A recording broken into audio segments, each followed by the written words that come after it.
So, wait a minute. I thought I already did this, and was done with the series, in fact. Almost. It turns out there have been quite a number of different Nicktoons games on the different platforms. Not just the main series games you saw on the PS2 and other platforms like the Wii. For example, Attack of the Toybots is released on the DS, as well as the not original Game Boy, but the Game Boy Advance.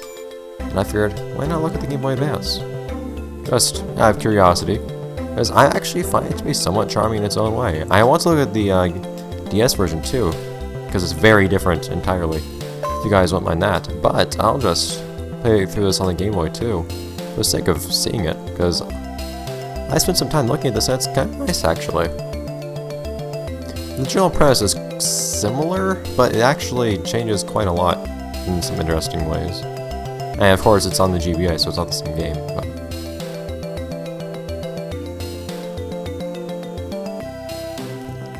as you can see, everybody is very concerned with their current predicament.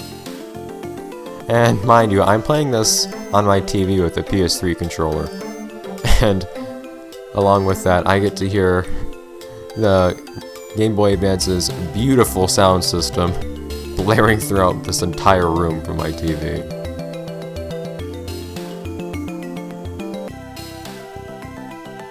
Also, they changed the host for some reason. I'm not really sure why.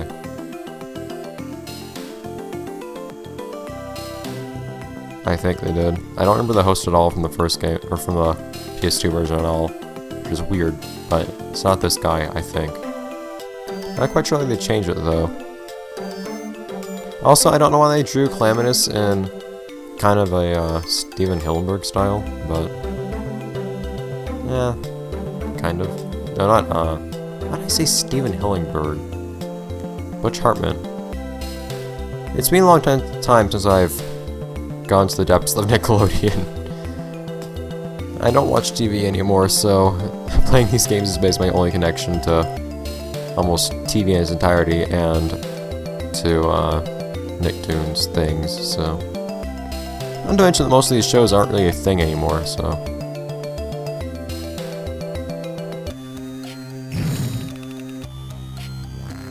Oh no, indeed. While you two were just kinda off doing whatever, I guess, instead of watching your God Kid.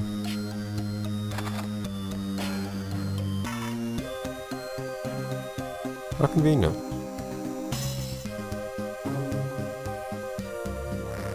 I like how they always have to come up with some kind of excuse for Cosmo and Wanda in the Nicktoons games as to why they just can't wish the problem away.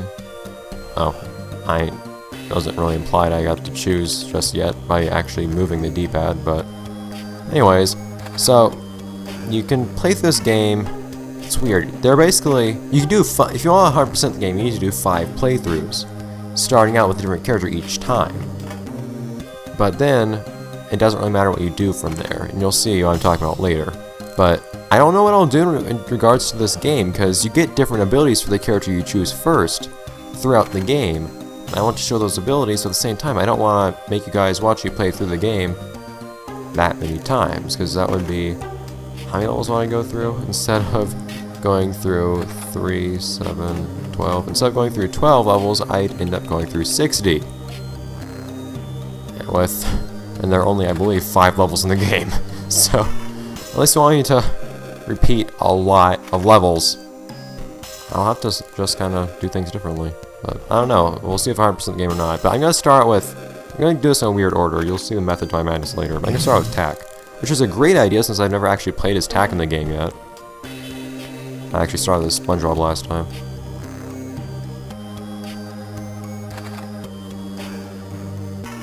I guess they have different dialogue. So that's one bonus to playing through the game with different characters, I guess. Getting different dialogue every time.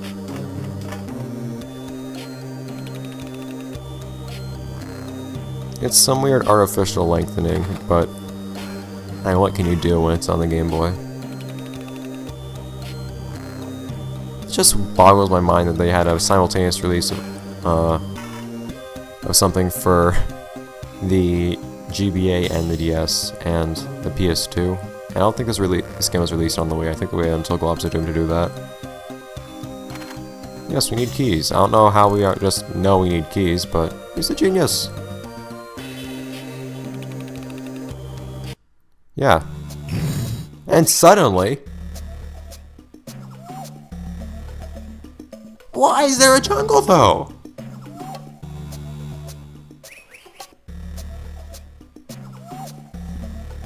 Cosmo is very genre-savvy today.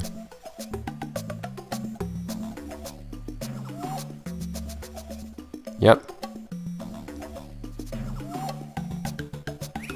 And worse. I'm not quite sure what she means by worse, because there is literally nothing worse than Factory Max throwing around.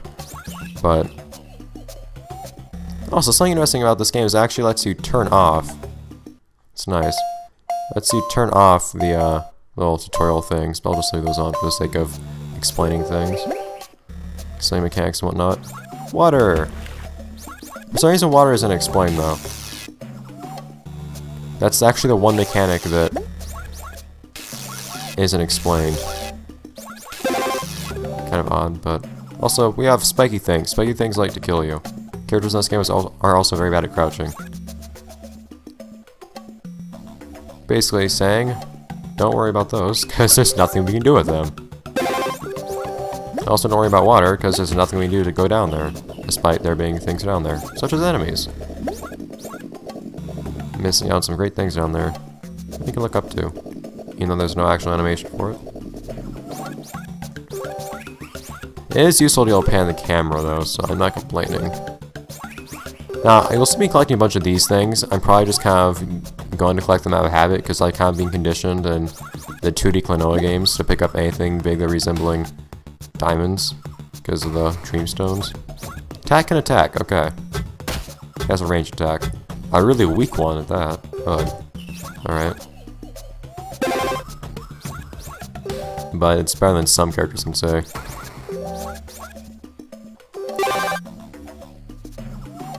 Yeah, so I got 25 of those stun things. Now I can just press the left trigger and boom, everything on screen will die instantaneously. It's kind of nice, I guess. And by the way, touching these spike balls will instantly kill you. It is nice to be able to look down and see that there are in fact not spike balls waiting to instantly kill you in a certain location. So for example, if I want to get rid of this thing for some reason, boom. No fancy animation or anything, I just kinda make the screen rumble a little bit and everything dies. Oh! They actually do tell you about how SpongeBob can go underwater. There's no when I first played through this as SpongeBob, there was no explanation of how I could go underwater, but nobody else could. Okay, so wait a minute.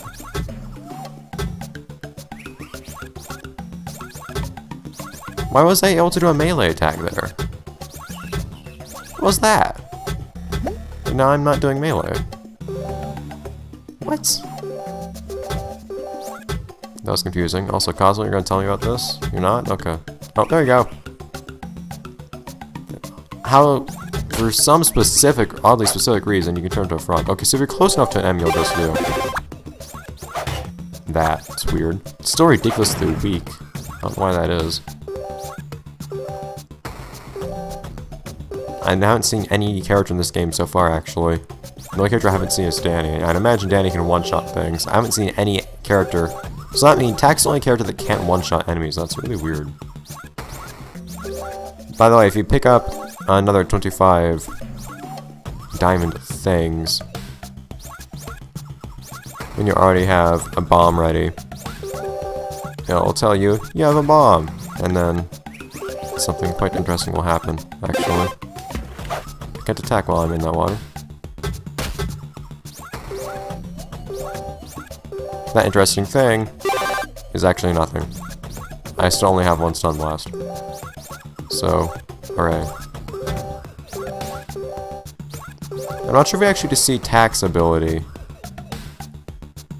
Oh, yeah, there we go. This is wondering if you got to. Couldn't remember if you got to see Tack's ability in the first level or not. Grab the rope. Tack's thing is ropes. Tack, grab the rope. I've never grabbed a rope before. There we go. Apparently I need practice with it, because this is oddly difficult. So each character actually has different routes they take through each level, which is cool. It's especially nice in that pressing the wrong button. Pressing a button is not even registered on this controller. It's nice in that there are actually things hidden in the game, kind of. I mean, you know, I'm not gonna put much of an effort to find all of them, because they're not really anything of worth, but whenever I can find one, I will show you. But this game has some quote-unquote secrets you can find, kind of like the master models you can find in the PS2 version of characters from other games or other shows, which is nice.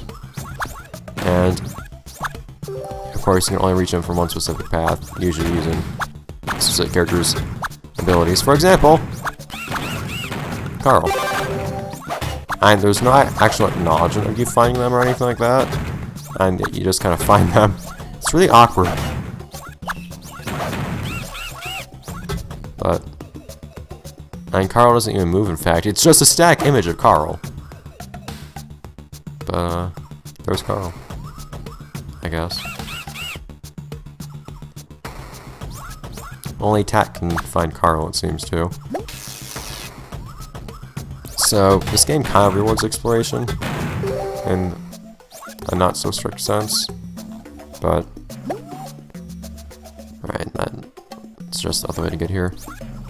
So I'm not exactly overly excited about it, but oh well. Oh, I see, this must be the cavern part of the jungle, where you find naturally occurring robots and mechanical arm formations. Interestingly, we have ram pools of water by all our robots, but alright. This game has a weird way, I guess I should just let you guys see, but this game has an interesting way of lengthening its levels as you get through the game. That's something I guess I should just let you see instead of telling you about. And it's kind of factors into why I end up saying, or I said I would end up playing through 6. This is why I have range attacks for. Factors into why I said I would end up going through 60 levels, well, quote-unquote levels. I had to go through a level 60 times in total if I tried to 100% the game, which I'd assume you guys won't want to watch me do, as much as my audience might happen to like the various Nickelodeon games I play. Whatever. And it's kind of odd. I mean, this isn't especially, and you'll see as time goes on, of course, but this isn't an especially great platforming game or anything, but I find it kind of charming. The platforming is in many places kind of fun. I like its music a lot in certain places too, or at least in the second level, which you'll get to see plenty of next episode. Random ghost wall that I can't go through. Oh no. Monkey! Well, actually I'm kind of curious, since I'm playing through his tack now, what abilities Tack will get. Oh hey, you can step on bananas. I never even knew that. And this game's generally rather forgiving too. If you ever take damage, the next enemy you'll take out will give you health.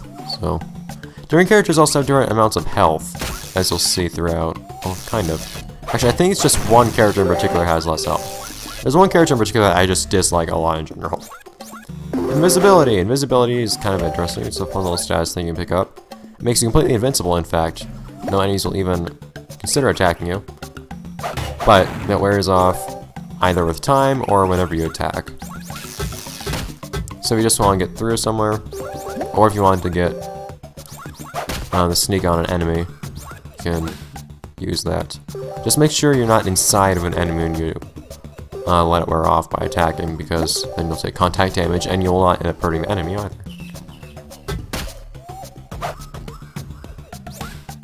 But, I just pick these things up because I'm conditioned to by certain other 2D games. There's absolutely nowhere to pick up all these stun blast things.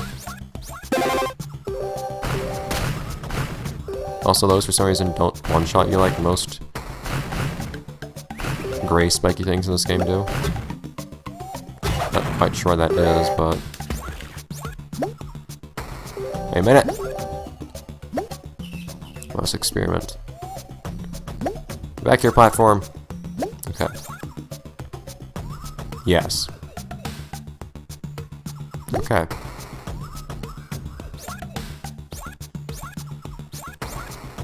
I mean, that discovery. Yeah. It's a Jimmy platform. Yeah, Jimmy has a wonderful power in this game. It's exciting moving platform action. Tat gets something that's actually conducive to platforming, at least. Not that we've really seen much of it so far. Oh, that's death. Well, that's an odd-looking sprite for Tat to have. Just the way he's lying down. Also, this game doesn't actually do anything meaningful whenever you... The only time death matters in this game is in a boss fight. Which works in a weird way. Actually, I'm not entirely sure how it does work. It works in... Boss fights have like a weird life system that I'll explain. Probably on the second boss.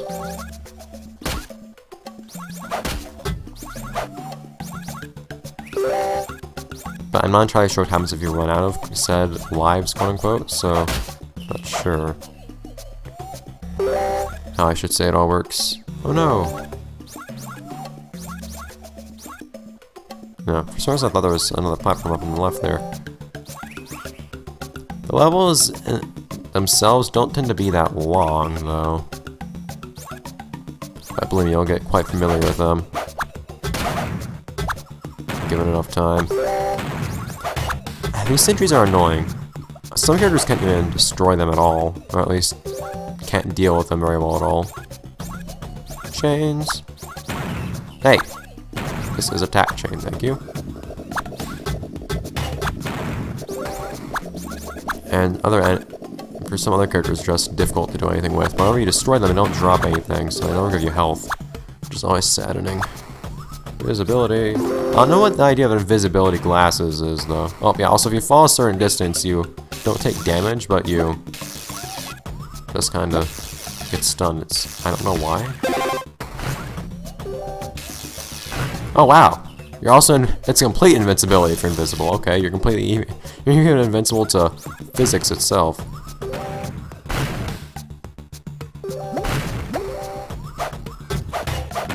But I have a feeling the idea was taken from the SpongeBob Game Boy game. What was it? Quest for the Golden Spatula or something like that? Legend of the Lost Spatula, yeah. Where all the items you could use was a pair of glasses that made you invisible. But I don't know if that's actually supposed to be referenced or not. Anyway, is this the middle level? No. So many checkpoints. It's most of the platforming in this game is mindless platform, but oddly enough, I don't mind that much. Maybe it's just because I haven't really played any 2D platformers in a long time. Well, screw that. I played Ori and the Blind Forest, but I haven't played many in a long while, and a lot of the 2D platformers I've played recently were vanilla games, and those weren't really focused on good platforming, but instead, like, platforming puzzles. So maybe I'm just not used to decent platforming anymore. This is somewhat decent platforming, so I enjoy what I can have. By the way, energy shield, I forgot what these do. They prevent turrets from hurting you. Okay, no.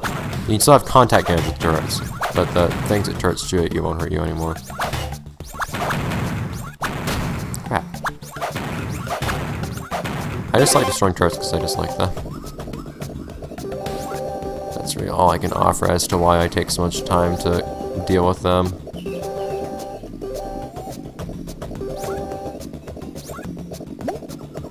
Fans. I know what it is with the Nicktoons games and fans. They're very fond of having them used for things that are and are not platforming. Okay. I will say at least that one thing I think this game should be kind of praised for that the other Nicktoons games have actually kind of dropped the ball on is actually making the different characters play differently. All the playable characters in this game play very differently, but they're actually unique, and they have different. It's not just that they have different special abilities, but you also. Okay, noted. Boom. This is exactly what attack does. Okay. You also aim the turret like that, but it's just fun to run around in this thing. It's also a lot more power. Well, it also does double the damage attack does apparently. No way. Whatever. Oh no! Well, I should probably.